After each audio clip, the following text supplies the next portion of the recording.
Hello students, Kumar study circle में आप सबका स्वागत है। सीजीपीएससी मेंस को आगे बढ़ाते हुए आज का वीडियो का टॉपिक समाजशास्त्र पर है। समाजशास्त्र भाग 3। इसमें आज हम लोग एसोसिएशंस अर्थात समिति, संस्था, इंस्टीट्यूशंस, जनरीति, फोक बेस एवं रूढ़ी मूर्स को पढ़ने वाले हैं। जो बच्चे मुझसे अभी भी जुड़ रहे हैं उनको बता देना चाहता हूं, आप लोगों के लिए ऐसे बहुत सारे वीडियो मैं बनाता रहता हूं। अन्य वीडियो को देखना चाहते हैं जिसमें दर्शन शास्त्र है और समाज शास्त्र है, तो आप मेरे प्लेलिस्ट में जाएंगे, चैनल के प्लेलिस्ट सीजीपीएससी मेंस वाला प्लेलिस्ट दबाकर सीजीपीएससी मेंस 2025 वाला प्लेलिस्ट दबाकर सारे वीडियो को देख सकते हैं। अक्सर हम लोग ये समझते हैं जो समिति और संस्था एक ही समझ बैठते, समिति में भी सदस्यों का बोध करवा देते हैं और संस्था में भी हम सदस्यों का ही बोध करवा देते हैं। मेरी संस्था में आना, मैं इस संस्था से जुड़ा हूं, ऐसे करके बोल देते हैं। लेकिन बिल्कुल दोनों में समाजशास्त्री भाषा में बिल्कुल अर्थ अलग है। समिति एक अलग चीज है, संस्था एक अलग चीज है। मैं पढ़ाने से पहले यहीं पर क्लियर कर देना चाहता हूं, अगर मैं कोई स्कूल खोलता हूं तो स्कूल के लिए एक कमरा चाहिए, घर चाहिए। कुछ बच्चे लोगों को इकट्ठा कर लिया मैंने, कुछ गुरुजी लोगों को इकट्ठा कर लिया। यहाँ बच्चे बहुत सारे हो गए, यहाँ पर कुछ गुरुजी लोगों को इकट्ठा कर लिया, कुछ चपरासी कर दिया जो घंटी बजाएगा, यहाँ पर एक चपरासी, बाकी ब्लैक व्हाइट बोर्ड आई बोर्ड सबको मैं व्यवस्था कर दिया और एक नाम दे दिया सुंदर सा Saint Francis higher secondary school. तो मैंने क्या बनाया है, मैंने एक समिति का गठन कर दिया है। लेकिन समिति कैसे चलेगी, तो हम बोलेंगे भाई, बच्चों लोगों को बोलेंगे कि भाई मंथली 1000 रुपए आपको चाहिए, भाई फीस देना है, ये पुस्तक आपको चलेगा।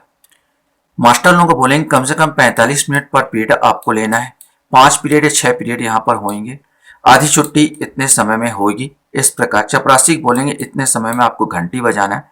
तो ये जो नियम और कानून है, जो कोई भी समिति चलती है, इस नियम और कानून का नाम ही, ये जो नियम है, ये नियम और कानून का नाम ही को हम संस्था कहते हैं। यहीं पर मैं क्लियर कर देता हूं, संस्था नियम और कानून का जमघट है, समिति व्यक्तियों का जमघट है, जिसको जो एक निश्चित मकसद को लेकर हम लोग चलते हैं। अस्पताल एक समिति है, पुलिस थाना एक समिति है, पीएससी एक समिति है, लेकिन पीएससी में जो काम करने का जो नियम कानून है वो एक संस्था है। तो आप यहीं पर क्लियर कर दिया मैं यहाँ पर समिति क्या है और संस्था क्या है, तो आपको दुविधा न रहे। समाजशास्त्र की भाषा में समिति एक है, एक से अधिक उद्देश्यों की पूर्ति के लिए जब व्यक्ति मिलकर काम करते हैं तो उसे हम समिति कहते हैं। और संस्था क्या होता है, तो संस्था जो होता है उन्हीं समिति को काम करने के लिए जिस क्रिया प्रणाली का प्रयोग किया जाता है उसी का नाम संस्था होता है। आप देखेंगे परिवार तो एक समिति है, और समझ लो, यहीं पर क्लियर कर देता हूं, बाद में आपको समझ में आ जाएगा। परिवार एक समिति है, लेकिन विवाह एक संस्था है। अब विवाह एक संस्था है, अब विवाह के कुछ नियम कानून होते हैं। विवाह की बात कर रहा हूं, विवाह एक संस्था है। मैं ऐसे कर सकता हूं कि 7 फेरे, हिंदू में ले गया 7 फेरे होते हैं, कोई पंडित जी लगता है जो ओम नमः शिवाय करके पूजा प्रार्थना करता है, लड़के लड़कियां 7 फेरे लेके विवाह के बंधन में बंधते हैं। और ये एक नियम कानून के द्वारा जब आप बंध जाते हो विवाह बंधन में, तो आप एक परिवार का गठन कर लेते हो, तो परिवार नामक समिति में प्रवेश करते हो।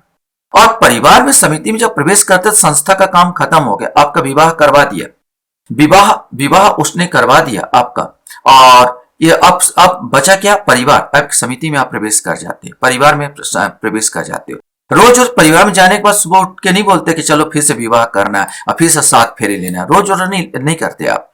ये एक प्रकार का संस्था है, ये दिमाग में बैठा लो। अगर यहीं पर क्लियर हो जाएगा तो आपको ऑटोमेटिक सब बनते चला जाएगा। अब चलिए एक एक चीज को देखते हैं।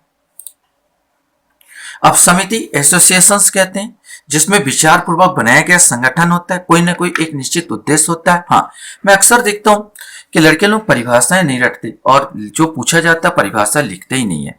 ज्यादा अच्छा होगा आप बड़ा परिभाषा तो लिखने का वो नहीं मिलेगा, एक आध परिभाषा जरूर दे दो। जैसे मैकाइवर पेज कहते हैं कि समिति मनुष्यों का एक समूह है जिसे किसी समान उद्देश्य या उद्देश्यों को प्राप्त करने के लिए संगठित किया गया है। आगबन निमकाब कहते हैं समिति एक ऐसा संगठन जो प्राय विशेष स्वार्थ पूर्ति के लिए बनाया जाता है। इसका उद्देश्य अपने सदस्यों को विशेष या सामान्य इच्छाओं की संतुष्टि के अतिरिक्त और कुछ भी नहीं है।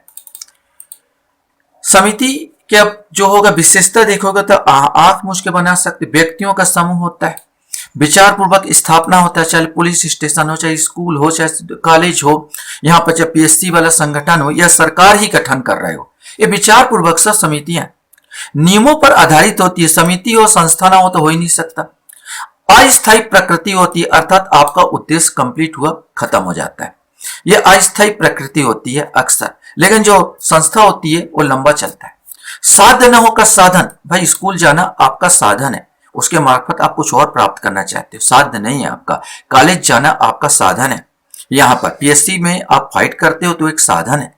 निश्चित उद्देश्य होता है, स्कूल का एक निश्चित उद्देश्य, कॉलेज का एक निश्चित उद्देश्य, पुलिस स्टेशन का एक निश्चित उद्देश्य, हॉस्पिटल का एक निश्चित उद्देश्य, निश्चित संगठन होता है। ऐच्छिक सदस्यता चाहे तो ज्वाइन करो चाहे तो मत करो, आपको कोई भी इंस्टीट्यूट में ज्वाइन करना करो, नहीं करना मत करो। औपचारिक संबंध, औपचारिक मतलब होता है कोई भी ज्वाइन करते हो, किसी विभाग को ज्वाइन करते हो, किसी भी संस्था को ज्वाइन करते हो तो कुछ ना कुछ तो फॉर्म भरना पड़ता है ना। यहाँ तक इंस्टीट्यूट में भी ज्वाइन करते हो, किसी समाजशास्त्री भाषा में ही बोलूं, किसी समिति में ज्वाइन करते हो, फलाना इंस्टीट्यूट तो होता नहीं है, लिख देते हैं ये फलाना कोचिंग सेंटर, हाँ कोचिंग सेंटर हो सकता है, इंस्टीट्यूट एक संस्था है जिसको आप ज्वाइन नहीं कर सकते हो, लिख जरूर देते हैं कि फलाना इंस्टीट्यूट में आओ, यहाँ पर आओ, तो ऐसे करके बोल दिया जाता है। लेकिन इसमें औपचारिक संस्था होती है, यह जब तक आप पैसे देते हो तब तक वो आपको संस्था में आपको आने देता है, माने समिति में आने देता है वहां पर, और जब आप पैसा देना बंद कर देते हो तो वो भी बंद कर देता है। देखो मेरे मुंह से भी अक्सर संस्था और समिति के लिए एक ही निकल जा रहा है अक्सर, लेकिन समाजशास्त्री भाषा में बिल्कुल अलग होता है। आम बोलचाल में हम संस्था को, समिति को एक रूप में पेश कर देते हैं, बस लिखते समय ध्यान रखेंगे, इन्हीं चीज को आपको देखना है।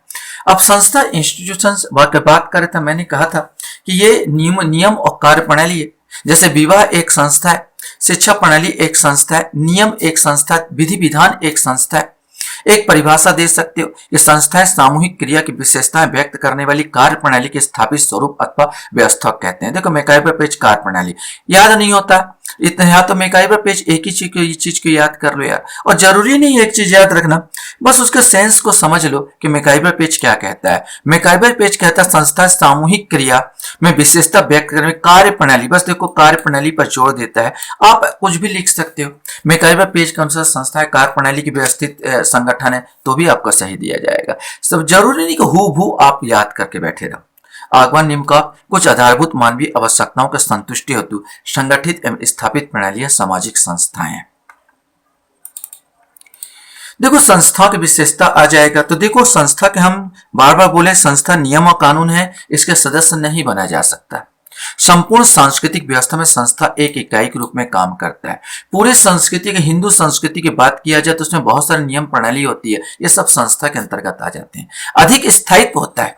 विवाह देखो, परिवार भंग हो जाता है, परिवार टूट जाता है, लेकिन विवाह जो होता है, जो विवाह होता है वो जो संस्था है आज तक बरकरार है। विवाह की संस्था आज तक बरकरार है, उसी मेथड से हम लोग, उसी पद्धति से हम लोग आगे बढ़ते हैं, परिवार बसाते हैं। यहाँ पर कोई भी संस्था बनाते हो, जैसे कोई शिक्षा प्रणाली, काम खत्म हुआ खत्म हो जाता है, जैसे कोई आपने पार्टी भी बनाया, काम खत्म हो जाता है, लेकिन जो संस्थाएं होती है लंबे चलती है, सुस्पष्ट उद्देश्य होता है।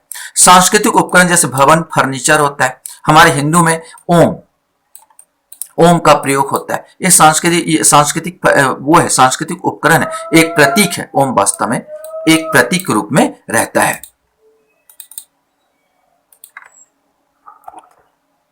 यहीं पर एक और चीज मैं समझा देता हूं। जैसे मान लिया जाए हम एक मंदिर का निर्माण करते हैं, यहां पर मैंने एक हिंदू मंदिर, एक झंडा टांग दिया और यहां पर मैंने मूर्ति का प्रतिस्थापित कर दिया और यहाँ पर मंदिर मैंने बना दिया, जैसे भी मैंने बनाने की कोशिश किया तो यहाँ पे एक मंदिर का निर्माण कर दिया। तो ये मंदिर में कुछ लोग जुड़ते हैं, आते हैं, पूजा प्रार्थना करते हैं। एक पुरोहित होता है जो रोज पूजा पाठ करता है। तो ये एक समिति का गठन कर लिए। लेकिन इसमें बहुत सारी चीज होते हैं। देखो, प्रतीक के रूप में ओम का हम प्रयोग करते हैं तो एक प्रतीक का प्रयोग किया जाता है।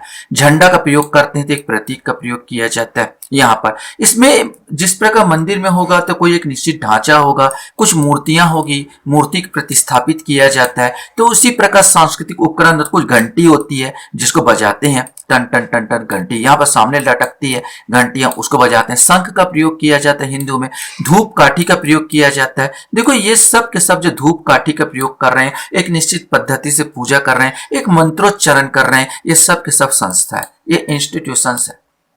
समिति अलग है, संस्था अलग है। संस्था नियम और कानून होता है। तो संस्था के भवन और फर्नीचर, जैसे भगवान भगवान की मूर्ति उर्ति होगी, एक प्रतीक होगा, जैसे ओम का प्रतीक होगा। आप ये समझ लीजिए और जल्दी समझ में आएगा आपको कि एक बड़ा सा पत्थर यहाँ पड़ा हुआ, हमारे यहाँ हिंदुस्तान देश है, हिंदू लोग यहाँ पर ज्यादा रहते हैं, यहाँ पर बड़ा पत्थर पड़ा हुआ है।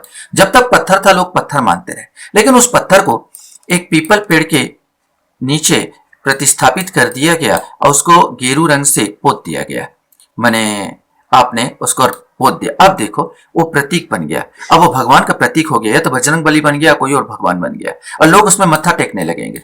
एक छोटा सा प्रतीक कि ये अब ये पत्थर नहीं है, अब ये क्या हो गया, भगवान बन गया। तो ये प्रतीक होता है, सबका अपना अपना प्रतीक होता है। मुस्लिम धर्म होता है चांद और तारा, चांद और तारा को बहुत ज्यादा वो माना जाता है, पवित्र माना जाता है। हरा रंग को पवित्र माना जाता है, ये उनका अपना प्रतीक है। यहाँ ये सब प्रतीक होते हैं। एक इसके विधि विधान है, ये संस्था के विधि विधान है। लिखित एवं अलिखित परंपराएं हो सकती है। संस्था के महत्व देखो, दैनिक जीवन में बहुत सारी संस्थाएं उसी के द्वारा होते हैं, मानव आवश्यकता का पूर्ति होता है। अब ये मान के चलिए कोई पत्थर को, मेरे को बड़ा पत्थर को हटाना है, और पत्थर को हटाना है, धक्का मार नहीं हट रहा, एक लंबा सा मैंने राड लिया और राड को नीचे ऐसे डाला और उसको ऊपर टांग दिया, पट से पत्थर ढुलक गया। मैंने एक लीवर का काम किया, ये भी तो एक संस्था है। तो मानव आवश्यकता की पूर्ति करता है कौन? संस्था है। कार्य को सरल बना देता है, व्यवहारों में अनुरूपता लाता है। हम जो व्यवहार होते हैं, हमारा जो व्यवहार, हम नमस्कार करते हैं, नमस्कार क्या करना है, एक प्रकार का संस्था का ही रूप है कि हम उसको सम्मान दे रहे हैं। ये व्यवहार में, अगर हिंदू है तो इस प्रकार है, अगर मुस्लिम है तो आदाब करते हैं, अगर हम पाश्चात्य संस्कृति वाले हैं तो एक दूसरे पर गले भी लगते हैं, यहाँ पर देखते हैं, और चूमते हैं एक दूसरे को, व्यवहार अनुरूपता हो जाता है।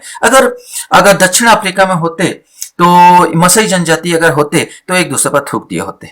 सम्मान देने का प्रतीक है, एक दूसरे पर थूकना भी उनका सम्मान देने का एक प्रतीक होता है। व्यवहार में नियंत्रण होता है, सांस्कृतिक बहाव होता है, संस्कृति एवं कार्य का निर्धारण होता है, और सामाजिक परिवर्तन में सहायक होता है। क्योंकि संस्था बदलती है, सामाजिक परिवर्तन हो जाता है, समाज में परिवर्तन आ जाता है।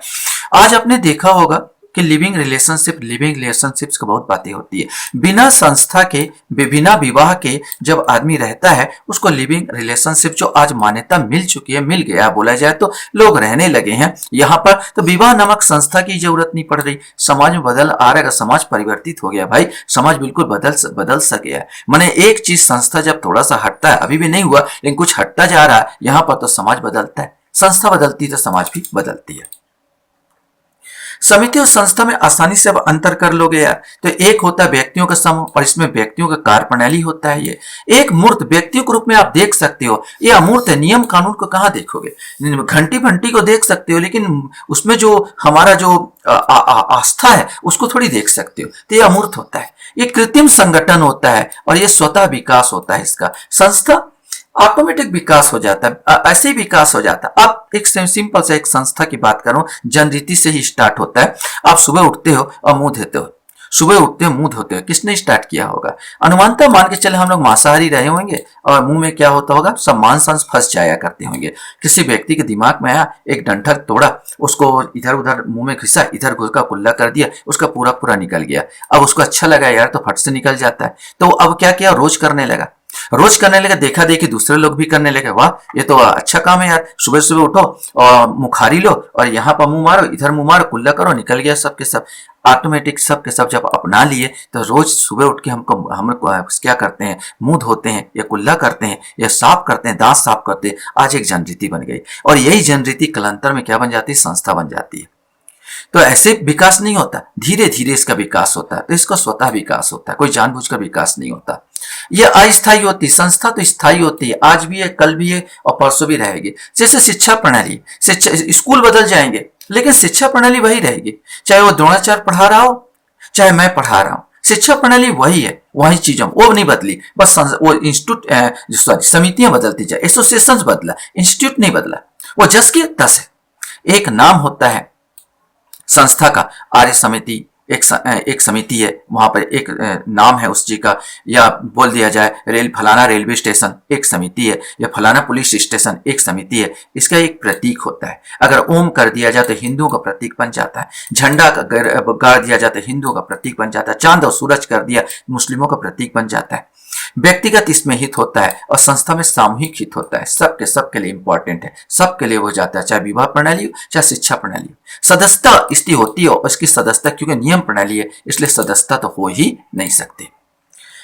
हम समितियों के सदस्य होते हैं संस्था के नियम, इकाईबर पेज के कथन है। कभी क्वेश्चन पूछे कि हम समितियों के सदस्य होते हैं संस्था के नहीं, स्पष्ट करो। ऐसा अगर क्वेश्चन अभी तक नहीं आया, लेकिन आया तो आप बन सकते हो, क्योंकि हम ऐसे ही बोल सकते हैं कि समितियों से व्यक्तियों का बोध होता है, समितियों से व्यक्तियों का जमघट का बोध होता है। क्योंकि संस्था नियम और कानून है, इसलिए नियम और कानून से किसी व्यक्ति का बोध नहीं होता। जब कोई समिति बनाई जाती है तो समिति को कार्य को पूर्ण करने के लिए, समिति को उद्देश्यों को पूर्ण करने के लिए हमें संस्था का सहारा लेना पड़ता है। इसलिए हम संस्था चूंकि नियम और कानून है, और संस्था नियम और कानून है, संस्था का सदस्य नहीं बना जा सकता, उसका अनुकरण किया जा सकता है, उसको माना जा सकता है। लेकिन समितियां व्यक्तियों का एक या एक से अधिक उद्देश्यों की पूर्ति के लिए व्यक्ति जब इकट्ठे होते हैं तब समितियों का निर्माण होते हैं, समितियों का निर्माण करते हैं, तो समिति का हम सदस्य हो सकते हैं और संस्था का नहीं। जैसे मैं बोला हूं वैसे आप डायरेक्टली बोल सकते हैं। समिति माता पिता जैसे बने बच्चे सदस्य, ये जो परिवार होता है, परिवार एक समिति हो जाता है। और विवाह जिसके नियम तेल हल्दी होता है, बरमाला होता है, 7 फेरे होते हैं,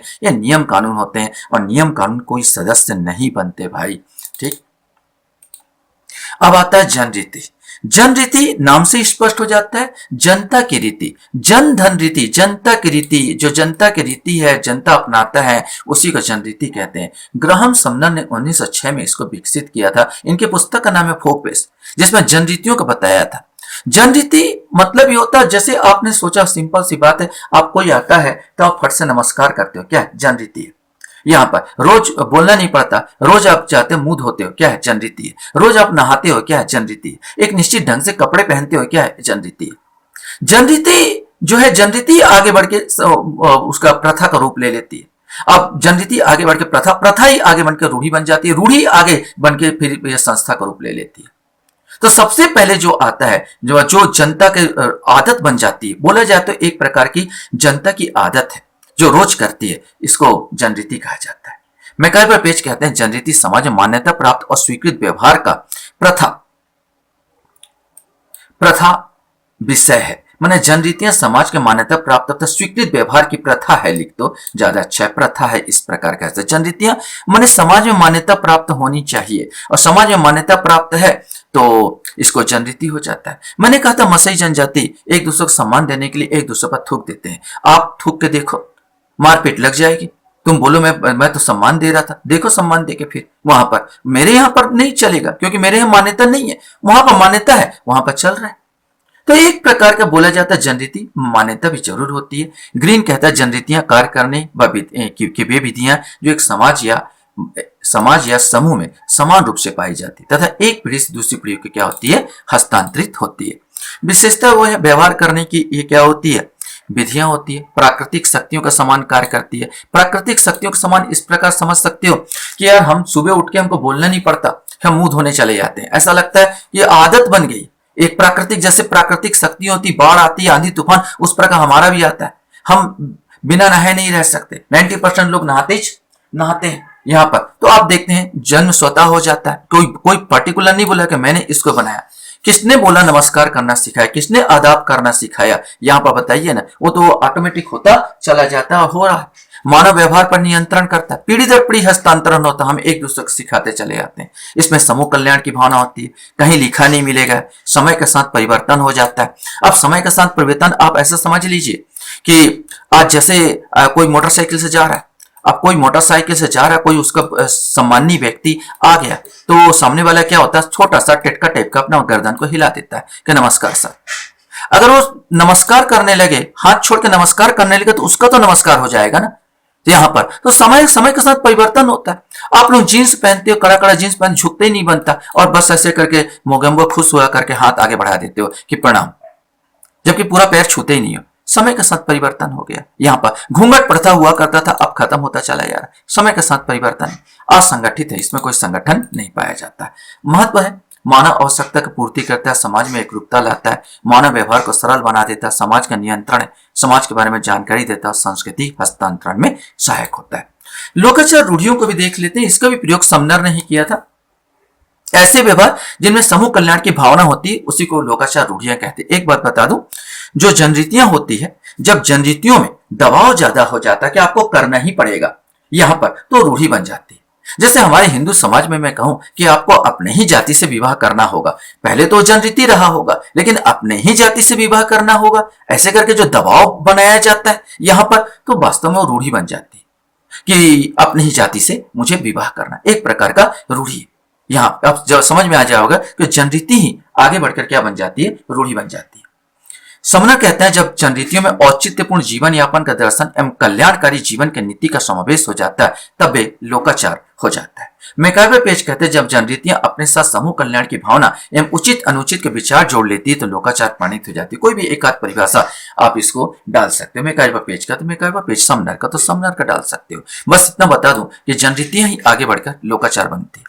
स्वतः विकास इसका भी होता है, रूढ़िवादी प्रवृत्ति होती है, स्वाभाविक होता है, इसमें ज्यादा दबाव होता है व्यक्तियों पर, स्वाभाविक होता है। नैतिकता के अंश होते हैं, नैतिकता बोलता है तुम्हारा कर्तव्य है, फलाना है ढेकाना किया जाता है कि भाई अपनी ही जाति से विवाह करो। समूह कल्याण की भावना होती है।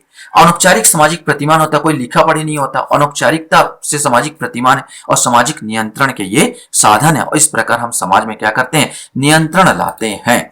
महत्व भी है इसका कि समाज में नियंत्रण लाता है, आवश्यकताओं को पूर्ति करता है, व्यक्तियों तथा समूह में एकरूपता लाता है, सामाजिक कल्याण में सहायक और सामाजिक मूल्य और नैतिकता को प्रोत्साहन देता है।